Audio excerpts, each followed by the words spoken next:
Hey everyone, it's Anne. Two things. First, we're preparing for some upcoming recordings and are still taking your questions on how cookbooks get made and cleaning culture. We're also working on an episode with Vanessa Zoltan about spiritual care for the non religious. If you've never been religious, or if you were once religious but now aren't, how do you think about spiritual care? What does that even mean? What are those words? What is a spirit? Why does it need care? Maybe you don't think about it. I don't know. We can go in any direction here. If any of these prompts spark something for you, let us know in the Google form at tinyurl.com/culturestudypod. And as always, you can also use that form to give us your ideas for future episodes and to submit questions for Ask Anne Anything. And second, today's episode is so fun. It's also so long, and it took a lot of work. So we're paywalling a little bit more of it than usual. If you want the full episode, which includes a lot more recommendations and a AAA conversation about thriving in a low residency graduate program, also all of the extensive show notes in which Melody lists out every single movie and where you can watch it, head to culturestudypod.substack.com and become a paid subscriber. Your subscriptions make this show possible. You make it sustainable. Without them, we can't make the show. So please come join us today. Okay, let's get into it.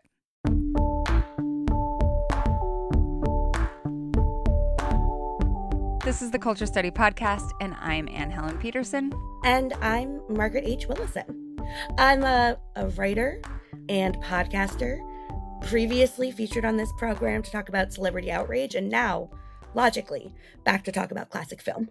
Yeah, no, this is great. We have my friend Phil Masiak, who is trying to become the David Bianculli of culture study. That's Sure. his goal. So I feel like we can find, you can be like the Pauline Kael of... I'd love that. Oh my God. What an honor. I know, seriously. Okay, so for today's episode, we are talking all about old movies. And we will define old just a little bit, but everything in the world feels very bad, and we all have different ways of seeking escape during these times. And I also think we have a lot of precedent for the ways in which movies themselves have served as a mode of escapism that I don't think is like a bad thing during times of real peril. And also, there are so many movies.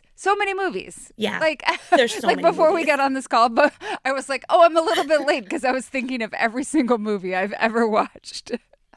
Yeah. And my credentials are that I have a PhD in media studies, which forced me through the course of my coursework to watch a lot of old movies. People often assume that because I followed that path that I was historically very into old movies, or like had a granddad that always showed me old movies. No, I was like the person who rented Clue every single week from the movie store and just watched that on repeat. Like I was not a connoisseur. I mean, that's a great choice, though. If you had to watch something on repeat. I know. It was like that. And 3 different endings, you know? I thought that was the height of cinema. I mean, it kind of know. is. That's very impressive to pull off.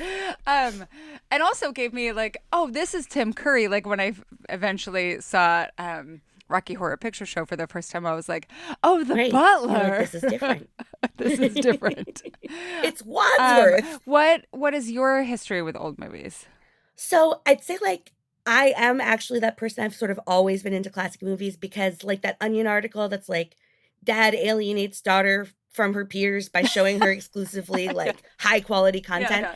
I'm not going to go that far. Like I watched Disney animated films like everybody else. I saw Hocus Pocus, but we also just watched a lot of old movies in the house. So, Bringing Up Baby was like a kid's film for me. Yeah. Which still works. 100%.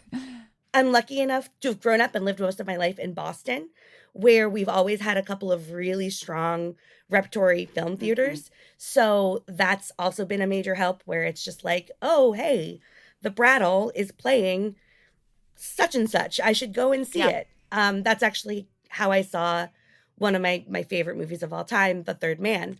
Just was like, sure, why not? I like Orson Welles. Yeah. And so I've just kind of grown up always feeling like it was normal. But my strongest credential is really that the entirety of my 8th grade, all 5 sections of a certain art teacher, all watched Vertigo Huh. because I convinced him to play it, Vertigo, the Hitchcock movie.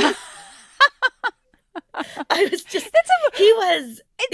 he decided to do color theory through Vertigo. Oh, I mean, that works. You can really do a lot. You can do a lot. Tracing the green, symbolism of green, really huge. That movie is so fucked up, though, that for an 8th grader, I feel like there's just so much going on. Like, you could have started with a slightly more accessible Hitchcock. Well, look, the thing is, Ange, you want to know what my favorite movie was from like age 10 to age 21? Yes. It was Vertigo. What I got out of it was not a lot of what was there. Watching it now as an adult, I'm like, wow, okay, there was a lot of subtext here that sort of eluded me. But it's a crackerjack mystery plotting. Yes. And I've always been here for crackerjack mystery plotting.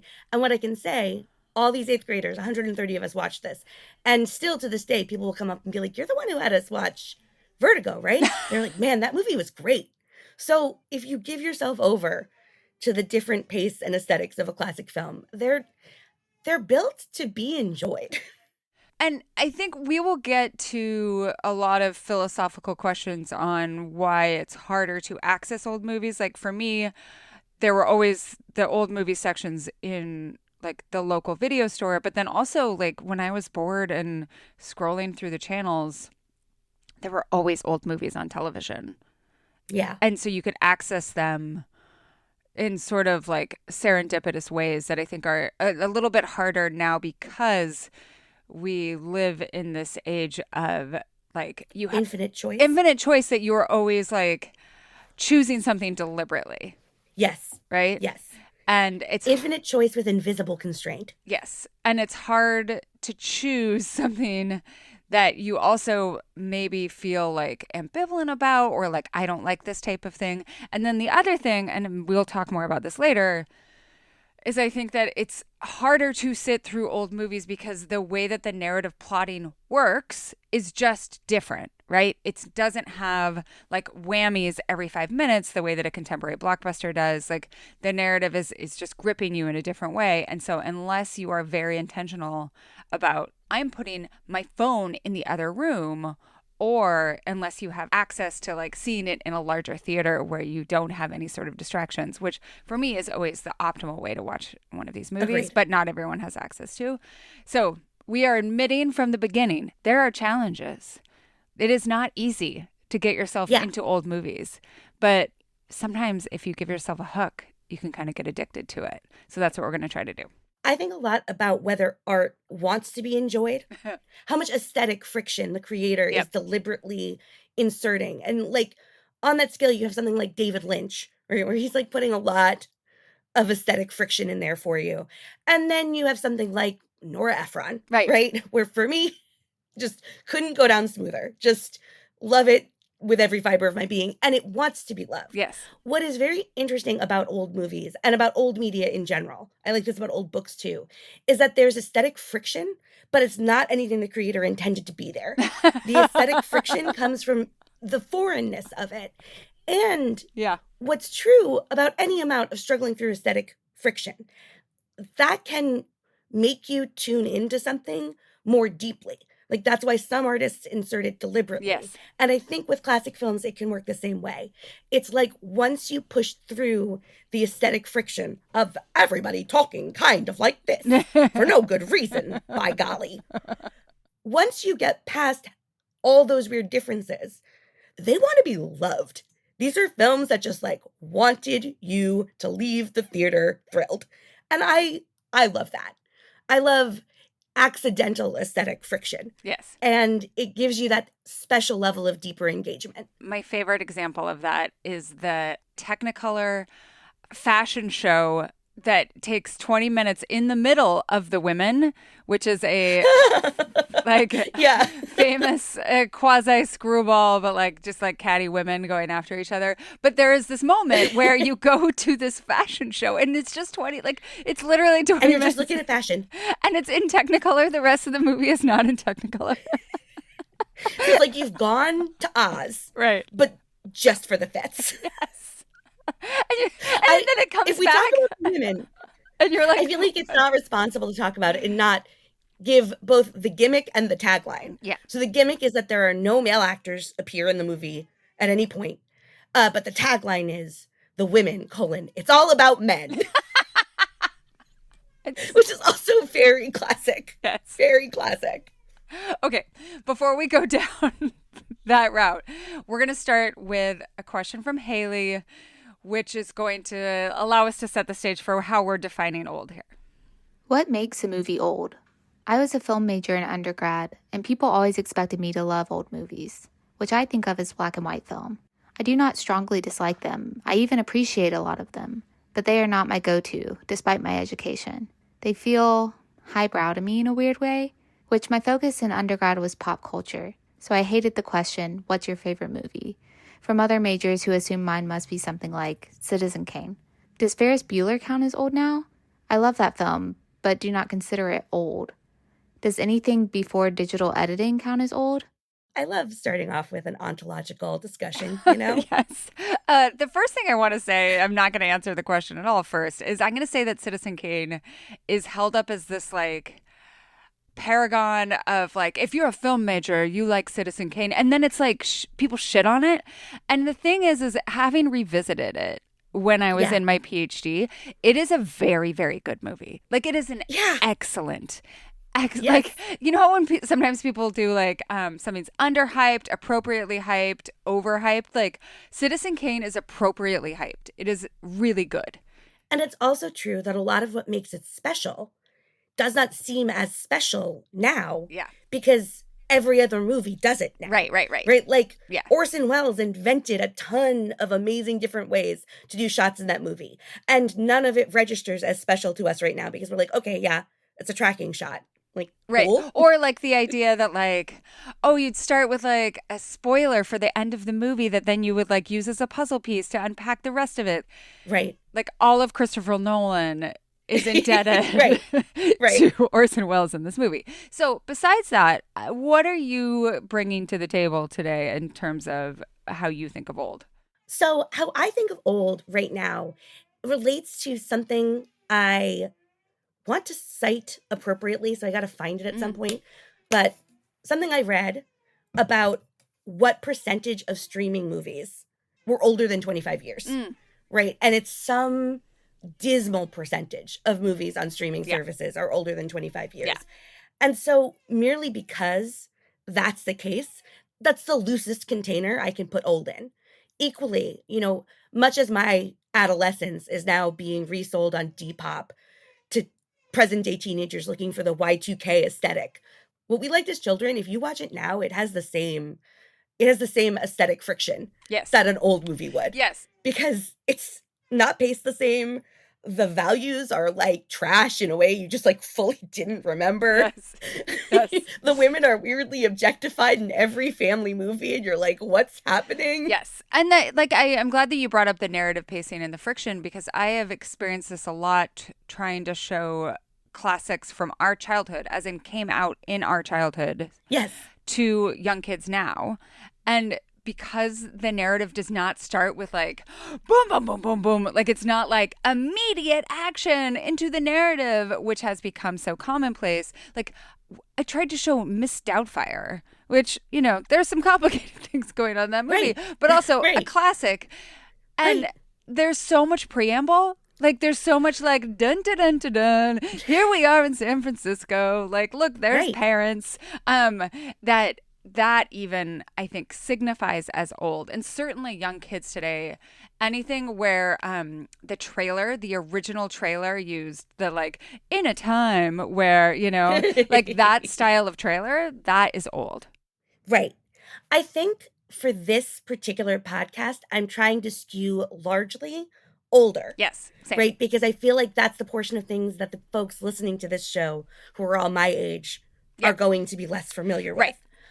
But, you know, I think the most modern movie I have in my list is 1987. Yeah. And like, that's old. Yeah. 1987, I'm sorry, now that's old. Yes, it is. And I think mostly, though, both of us are going to skew golden age of Hollywood and what is sometimes called the silver age of Hollywood, which is like the 1960s and 70s, like there was a different type of like new American style filmmaking that came in, blah, blah, blah. We'll talk about that. But those will be, I think, the bulk of our X. Okay. This person also has some questions about 3 contemporary movies that they like because they want us to recommend some stuff for them. So let's hear it. Here are 3 contemporary movies I love for old movie suggestions: 8th Grade, The Social Network, and Bottoms. Thank you so much. This is diversity. This is diversity. Like tonally, narratively, and I love it because I really like all 3 of those films. Me too. I love all 3 of those films. What is the first thing that you think of to do? Because I'm not going to come up. I don't have a perfect answer for a film that combines the vibe of all 3 of these. I don't think that's possible, but I have some that touch on different ones. So, what is your recommendation? What I'm going to name is a movie where you're in the viewpoint to some extent of like a adolescent or pre-adolescent girl in conversation with 8th Grade. And it's not quite as formally inventive as that film is, but Paper Moon, a movie from the 1970s. It opens up with a traveling con man, played very charmingly by Ryan O'Neal, discovering that one of his old girlfriends has died and that she has a child who's almost certainly his. Incidentally, played by his own daughter, Tatum O'Neal, at maybe the one moment when their parent relationship was like kind of okay. It's set during the Great Depression, and it is about the 2 of them navigating, coming to understand each other, and navigating this like sort of lawless life on the road together. And it's fantastic. So it's not a perfect fit, but that's my pick. Building on that pick, would also recommend Terrence Malick's Badlands, which is Terrence Malick's first film and the most accessible of all of his films. And it stars a very young Martin Sheen and a very, very young Sissy Spacek. And so also accessing some of that teen perspective. She also does the voiceover for it, which is one of my favorite voiceovers. And it's a story of like them being kind of on the lam, but it also, in terms of like this sort of quiet, reserved filmmaking, is doing a lot. Like it allows you the film to breathe in a similar way that I think Bo Burnham does with 8th Grade. The other thing sort of in that vein, which is kind of a wild card, is I would recommend Ozu's Tokyo Story or An Autumn Afternoon. I love Ozu. Like he's probably one of my favorite filmmakers working in the like 1940s, 1950s, early 1960s. Just gorgeous stylistically, but also incredibly reserved in terms of filmmaking style in a way that forces you to pay attention and kind of forces contemplativeness. And then the other thing that I thought of for Social Network, and this is my only fudge of the it has to be old, is a movie that feels old and is made by one of like the master craftsmen of, that's usually a show associated with like 1970s, 80s cinema. And that is Gosford Park, which came out in like, I don't know, 2000, right? Like totally not technically old. 2000, yeah. Not old, but feels old and is like it's using a lot of the conventions of a classic Hollywood caper, but then employing Altman's characteristic overlapping dialogue that forces you again to pay very close attention. So it's just chock filled with stars. Like every star. Somehow you haven't seen it. Yes. It is great. That's one of those films though I feel like people are like, oh well, I don't like Downton Abbey, so I wouldn't watch Gosford Park. Right. And it's a very different approach. This is before Julian Fellows realized he could celebrate aristocrats and everybody would get on board. This is just really been the undoing of his artistic This is when career. You still had to be like very like you have to shit on aristocrats at all points. Yeah. What about for Bottoms? Is there anything that like would get at that feel? Absurdist humor like that is so hard. I'm gonna poach from one of our subsequent question recommendations that I'd set aside, and I'm gonna say another Peter Bogdanovich movie, which is What's Up, Doc? Yes. Which also has Ryan O'Neal in it. But it is Ryan O'Neal and Barbara Streisand in a... I totally forgot about that. I think that she can get miscategorized along with Katharine Hepburn in Bringing Up Baby as a manic pixie dream girl. Yeah. But it's not one of those sort of like cutesy things where she's like just weird enough to be delightful. It's like, no, like this woman is going to come into your life and she is going to destroy it. Uh-huh.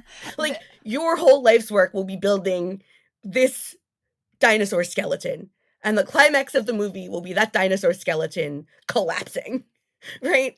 I think that that's a lot more threatening than Manic Pixie Dream Girl. Yes. But either way, Barbara Streisand is that character. She is a wild, wily, Bugs Bunny affected scenester in 1970s San Francisco. And she meets hot nerd Ryan O'Neal, and she decides they're meant for each other, even if he hates her. Shenanigans ensue around that, along with a spy caper, just sort of as like a side dish. Yeah. It's great. And it all works together really, really well. It's shot beautifully. And best of all, this is a movie. This is where Madeline Kahn made like one of her film debuts. Like one of the most substantial early roles for Madison Kahn is the stick in the mud musicologist fiance of Ryan O'Neal, who, isn't going to make it. She can't hold a candle to Barbara. So speaking of Barbara, the only film that I would recommend also in that vein, so this person needs to try out all of these, is The Lady Eve, which is about Barbara Stanwyck stuck on a cruise, wants to seduce someone, decides going to seduce hot nerd Henry Fonda. And it is... Well, con artist, again. Yeah, she's like a con. And it's so funny. It's brilliant. It is like really like actually incredibly funny. And it's from, I don't know, 1941. Yeah. Everyone's really hot though too. Like it is. Like I love when you look at an old movie like that and you're like, wow, fine specimens. This is one of the great joys of watching classic films is discovering forgotten hunks. Yes. Later on in this episode, I have like an homage to my favorite, Joel McCrea. I love Joel McCrea. Exactly. Forgotten hunk Joel McCrea. And you discover them and you just get to carry them around with you forever. So next question is about something we've talked about a little bit, but like how people find them, randomness, all this stuff. Let's hear from Molly. How has streaming changed the way people can or can't discover old movies today? I attribute my lifelong love of old movies to Turner Classic Movies. Because I was in high school in the early 2000s, I had the luxury of staying up until 2 a.m. during the summer and just watching any random old movie that TCM decided to air late at night. Some of my favorite movies today are ones I stumbled upon because a cable network chose to air them over my school breaks. I'm thinking here especially of the Katharine Hepburn bomb Sylvia Scarlett. So many of the movies I fortuitously stumbled across in the golden age of cable are not only harder to stumble upon on a streaming service, but are actually not even available to stream at all today. What does this mean for the continued relevancy of older films, or for the possibility that they will gain new audiences today? I think about this all the time. Yeah. Because the studios don't think of these films as like profit sources for them. And so like the cost even of digitizing some old films, right? Like there are a lot of films that are not even available in a digital format and thus not able to stream, which is part of why the campaigns that various still existing movie stores use in order to proclaim their relevance and get support for them to continue to exist is like, we are the repository, right? Like, do you only want the Library of Congress to own Sylvia Scarlett? Like, no, this is a film that has incredible meaning or available meanings to a lot of people. So we should also say Sylvia Scarlett is an amazing film because it features a lot of cross-dressing from very, very hot Katharine Hepburn looking like just an incredibly hot man. If you don't know about the Hays Code in Hollywood, I don't think we have time to get into all of it, but it's valuable to read up on it if you're at all curious about classic films because it's such a useful interpretive frame. And basically there was a time when the movies could just kind of do whatever they wanted to, and they did a lot of stuff that was really, really transgressive, like Katharine Hepburn cross-dressing constantly and seeming very queer. Yeah. And then there was a time when they worried they were going to get government oversight, so they started policing themselves. And that is why you'll see things like couples never sleeping in the same bed. That's why kisses are just like faces being smushed together. Or like rather than like mouths being open to one another. One of the famous examples from Now Voyager with Betty Davis is like to insinuate that they definitely had sex. Like you would light a cigarette for someone else and hand it to them, right? Like that was like sex, boning right there. But yeah. A sacred text to people our age is the scene in the 2005 Pride and Prejudice where you see Matthew McFadden like flexing his hand after he's lifted Lizzie Bennet into the carriage.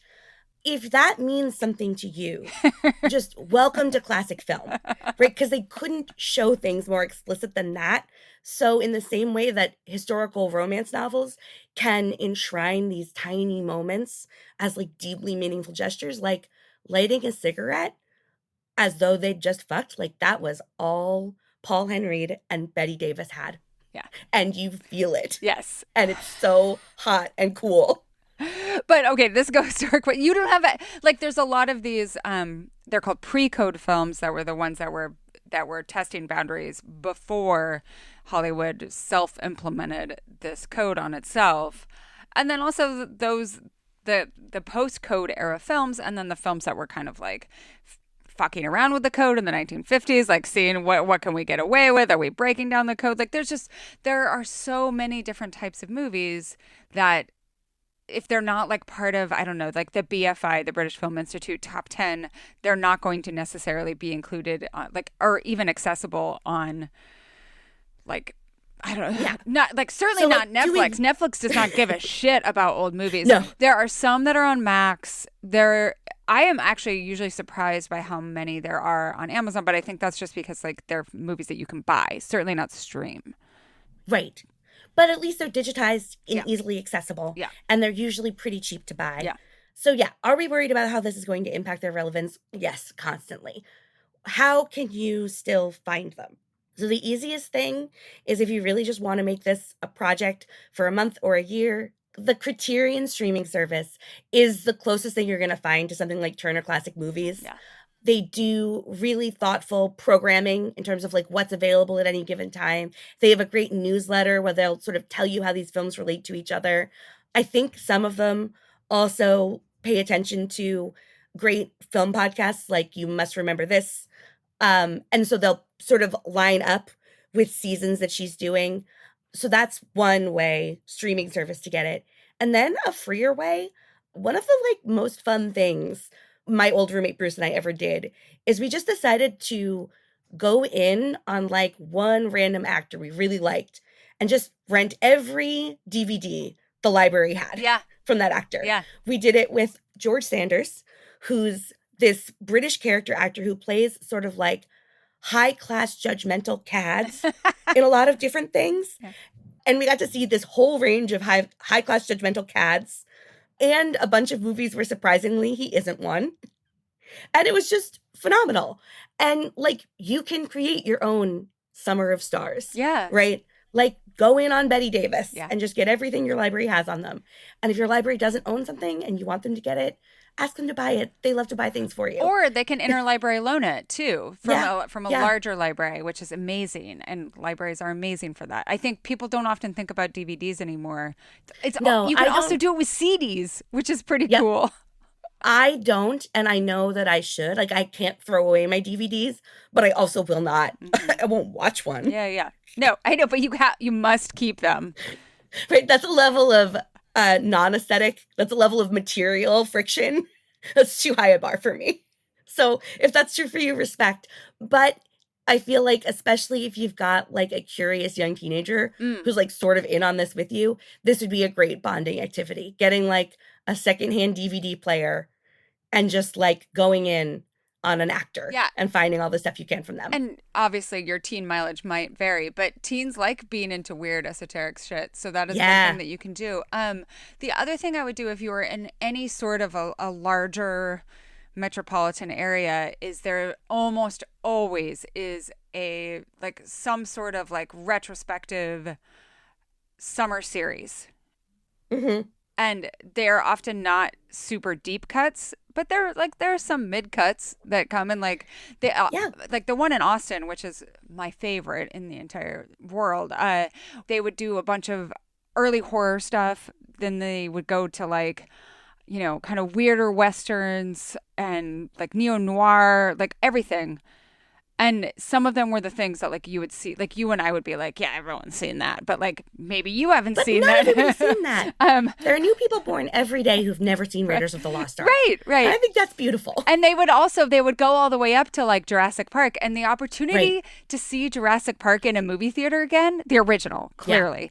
I was sitting in front of Kyle Chandler. It was one of the best moments in my entire life. That was when Friday Night Lights was going on. Wow. But like, look out for those. And it also is a way to like actually get yourself to do it, right? It's like appointment viewing. Right. So, okay, that is our commentary on that. Also, it is sad because TCM served a very vital function. Also, Nick at Night, like that's how I so many access things. so many old TV shows. Yeah. Yeah. Okay. We have a couple of requests for recs that are going to let us talk about comedies that we love. Let's hear first from Amy. I had a fantastic social studies teacher in high school who introduced me to some classic old movies like Rebecca, Roman Holiday, and The Philadelphia Story. And there's a new nonprofit in my city that shows old 16mm films. In November, they showed Bringing Up Baby. I'd seen it years ago, and I've read about the popularity of comedies during the Great Depression. But watching it myself at a tough time gave me a new understanding of the importance of laughter and escapism. What other great comedy classics should I check out? Or mysteries laced with comedy and banter like Charade and The Thin Man? I've seen the major screwball comedies like His Girl Friday, It Happened One Night, and My Man Godfrey, as well as some Hepburn Tracy films. I'm also open to 1950s to 1980s comedies in the screwball vein. Thanks. Okay, first of all, yay for this nonprofit showing 16mm films. Like, gorgeous. Oh my God, so cool. Totally, like, just seeing them on the original film is, I know it's nerdy, but it's like, it's a beautiful textured experience. The movie that I have is Sullivan's Travels. See, this is wild because I was basically just going to be like, I've got two names for you here. Ernst Lubitsch and Preston Sturgis. Yes, exactly. So I see you on Sullivan's Travels. I had Lady Eve, but tell the folks about Lost Hunk, Joel McCrea, and Preston Sturgis. He's very cute in this movie. Not as cute as someone that she mentions in her question, though, which was a real discovery for me, which was Gregory Peck in Roman Holiday. Are you freaking kidding me? He's so handsome. Are you... His pants go up to his nipples, and he is so it's so hot, handsome. Like, you're supposed to be looking at Audrey Hepburn, and I'm like, nope, it's Gregory Peck. So Sullivan's Travels, the way that I first found out about it is because it's like the source material, very much in quotes, for "Oh Brother, Where Art Thou?" Mm-hmm. There are film producers in Sullivan's Travels who want to make a very serious film that like grapples with serious shit, and they want to make it from this book, or like the name of the movie would have been "Oh Brother, Where Art Thou?" And so it's kind of like this lampooning of like, if you like, you need to make a movie about serious issues. Yes, it would be called "Oh Brother, Where Art Thou?" And then it goes on to become like almost like a sort of picaresque, following them around like in a very comedic fashion. The famous film producer decides to sort of try to live as a regular man. Yeah. Right? Yes. So that he can make this great picture. Yes. And comedy ensues. I love a lot of Sullivan's Travels, and then I find it's like, and that's why comedy matters message at the end. Yes. To be like a little heavy-handed. Well, it's a little on the nose, but it also, this is the question. But Preston Sturgis is a genius. He wrote, so we talked about the Lady Eve earlier. That's also his work. And the one of his that I was going to mention here is the Palm Beach Story. Oh. Which is like a screwball comedy. Gonna say, as with many films from this time, you're going to encounter some racial stereotypes. And you're going to be like, wow, these are really blatant and terrible. And they're not pertinent to the plot. It's not like Black people are evil, but it's just like there are some servant characters. They're very broad African-American stereotypes, very clearly derived from a minstrel-like background. And they're just like small bit characters who pop up in a couple of scenes to talk about how crazy these white people are. Yeah. And they're right. These white people are crazy.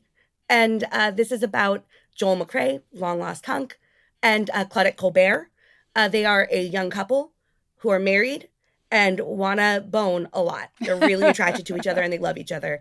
But she has expensive taste and he just cannot get anyone to sponsor his idea for like a floating air strip. And so she decides, it's like, well, God didn't make me this hot for no reason. And so she's got to go to Florida, the land of the millionaires, and marry a rich guy. And he has to follow her and try to convince her not to marry a rich guy by being hot at her. And that's your loose frame. And within that, there's just like so much incredible satirical humor that feels modern. There's so much physical comedy that feels like, why don't we have more of this in modern movies?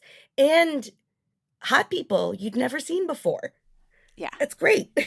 It is so good. And it also reminds me of my other favorite undersung Preston Sturges movie, which is The Miracle of Morgan's Creek, which is about like so satirical. This woman who wakes up and she's like, oh my God, I'm pregnant and I'm married and I have no idea who the father is. And like have to figure it out going backwards from there. And it's important, like that was released. Miracle of Morgan's Creek is 1943. Lady Eve is 1941. Palm Beach Story is 1942. Those are all released during the war. Like they are serving a very specific function. The other thing that I immediately thought of, and like, this movie is not everyone's taste, but I laughed so much during it. The first time I saw it, I was like, why did no one tell me about this movie?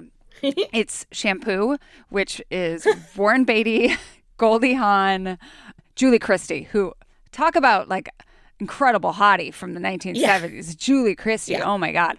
But this movie is set, it's a political movie in some ways in terms of like it's set against the backdrop of Nixon's election.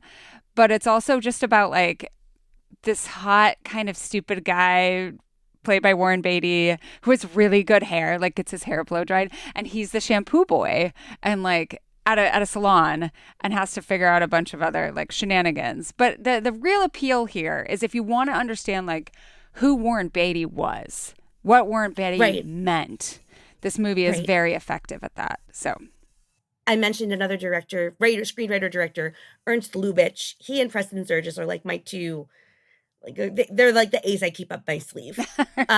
And he is a Hungarian emigre right before World War, like in the 30s, he comes over.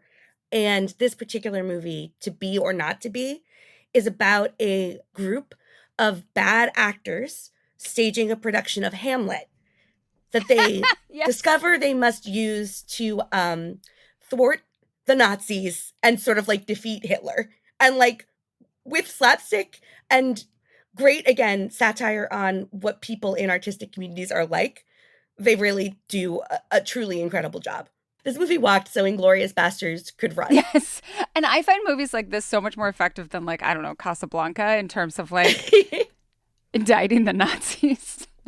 But that one I haven't seen since college, so that is a really good reminder to go back and revisit. Okay, next request comes from Lexi. I miss straight-up fun comedies that are so well made. We watched Game Night recently, and it's so great. Also really love Palm Springs and Long Shot. I do know and love Some Like It Hot and Gentlemen Prefer Blondes already.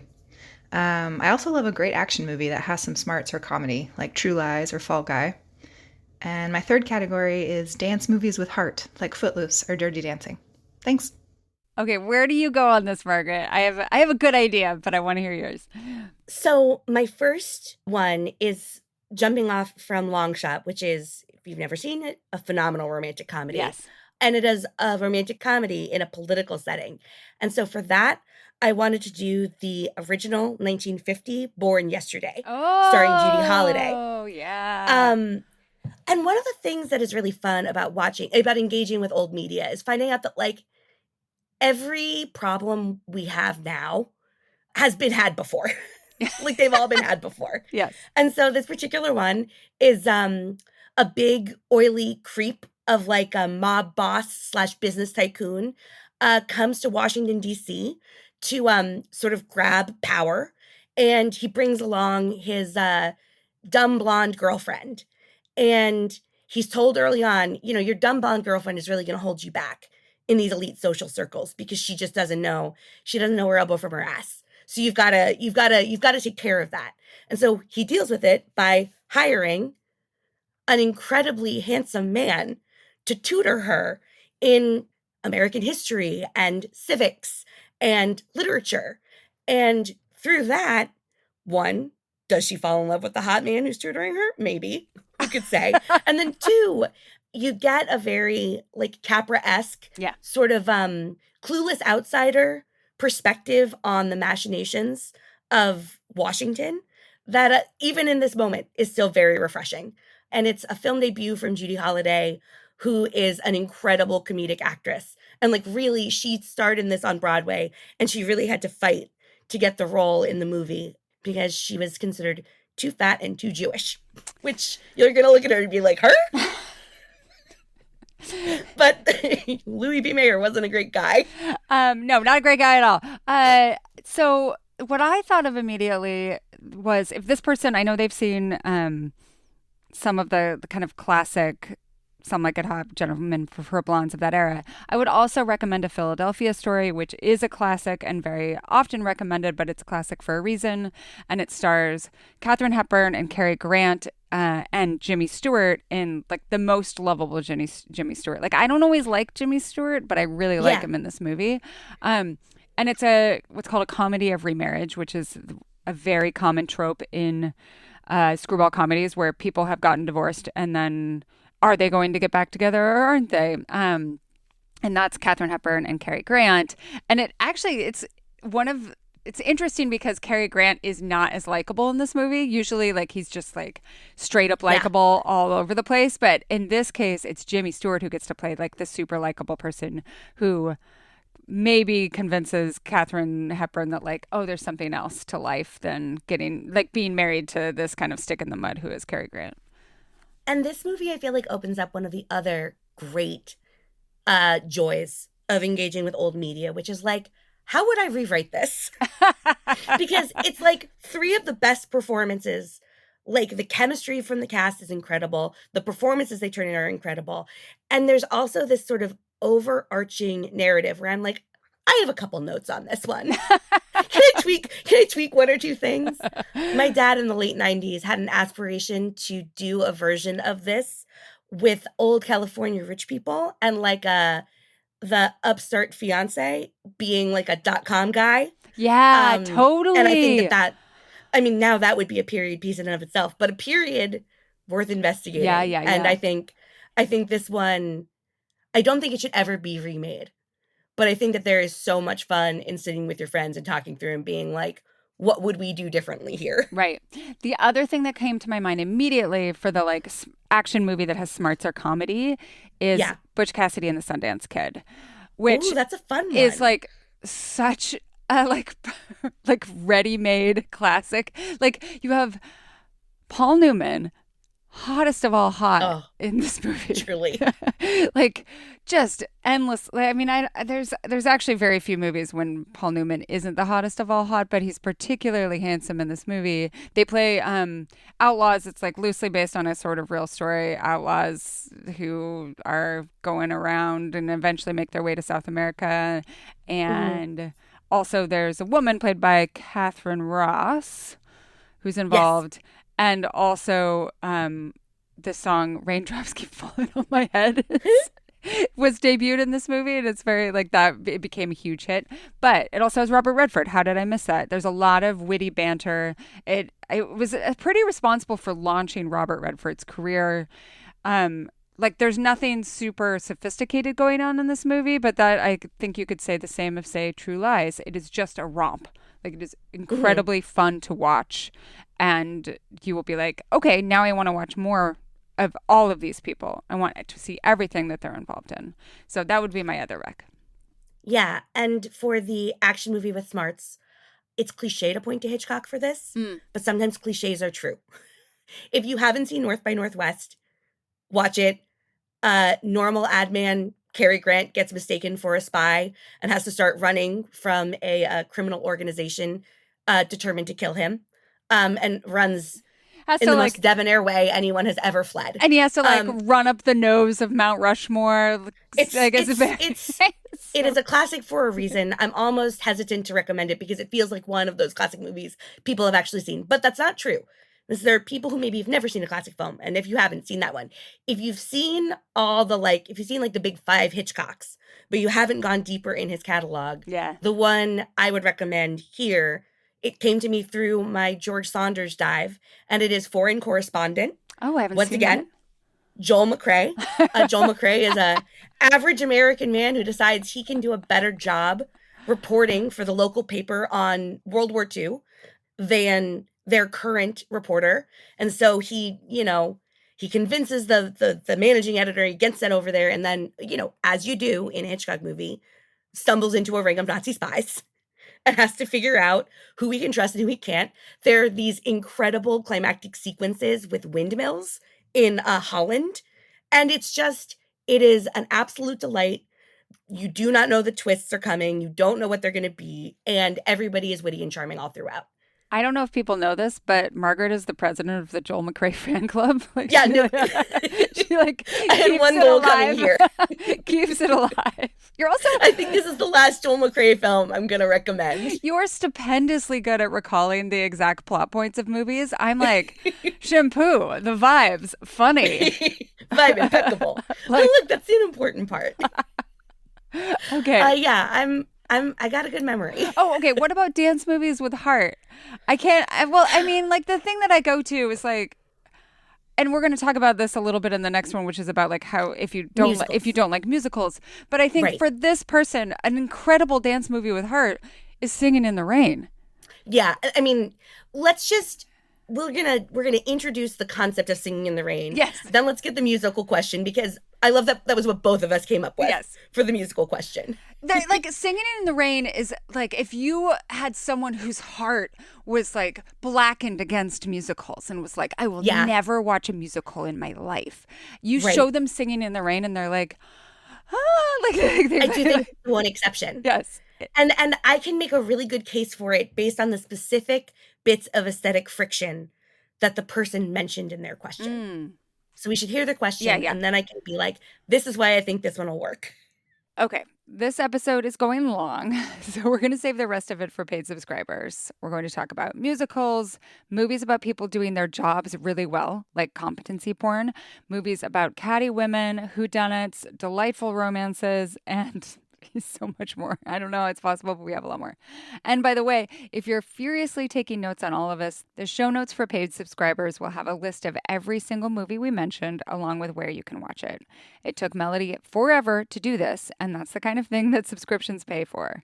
So if you want those notes, the rest of our recommendations, plus a really good AAA segment about thriving in a low residency graduate program and wanting to make the most of it, go to culturestudypod.substack.com and subscribe. And this was so much fun. We talked about so many movies. We did. We taped for an hour and 15 minutes, and I think we said, how many movie names did we say? Like 300 movie names. Approximately. Give or take one or two. I commend you for keeping all of those plots in your head. I had to look on Google to be like, oh, right. Yes, this is what they do. If people want to find you, where can they find more of your work? So where I'm most active right now, social media-wise, is Instagram under the handle Mrs. Friday Next. I have a newsletter, Two Bossy Dames, presently at twobossydames.substack.com. And most excitingly, I am going to be teaching an online class about Jane Austen's Mansfield Park using a frame I call adaptation as empathy, where we rework aspects of it collectively as a group to sort of develop understanding for a lot of the characters who are annoying. And I'm doing that because there are so many annoying characters in Mansfield Park. I think it's going to be a really valuable exercise. But it's low-key one of my favorite Austens. And I think it's because it's the first one I ever read. And so I just hold it so close. It's so underread. It's such an interesting part of her overall work. Totally. And the big reason I wanted to do it right now is because it's really messy. And I just didn't think I could do a less messy book at this moment in time. Right. But building empathy with characters you hate is honestly a more emotionally grounding thing to do in this moment than you might expect. Oh, and you can find out about that at mhwillison.com. but I'll also have links in all the places I mentioned previously. So that's going to be in March. Amazing. Thank you so much. This has been an absolute pleasure. I have so many movies to go revisit now. I know, me too. Thanks for listening to the Culture Study Podcast. Be sure to subscribe wherever you get your podcasts because we have so many great episodes in the works, and I promise you don't want to miss any of them. If you want to suggest a topic, ask a question about the culture that surrounds you, or submit a question for our subscriber-only advice time segment, go to our Google form at tinyurl.com/culturestudypod or check the show notes for a link. If you want to support the show and get bonus content, head to culturestudypod.substack.com. It's only $5 a month or $50 a year, and you'll get ad-free episodes, an exclusive advice time segment, weekly discussion threads for each episode, and a link to a special Google form so that your questions go to the front of the line. And in this week's show notes, remember, Melody has listed out every single movie mentioned in this discussion and where you can watch it online now. There are 43 of them. I counted.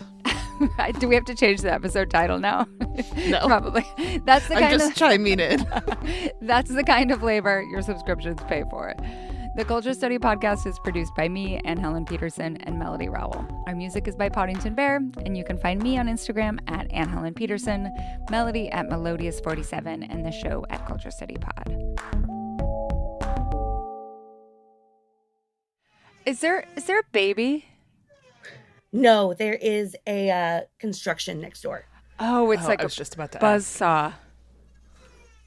So fun. It does sound like a baby. It does, like a whining baby. Margaret, is there a baby in your room? Do you want me to try like draping a blanket over my head? No, I think Nah. it's fine. We'll live. Yeah.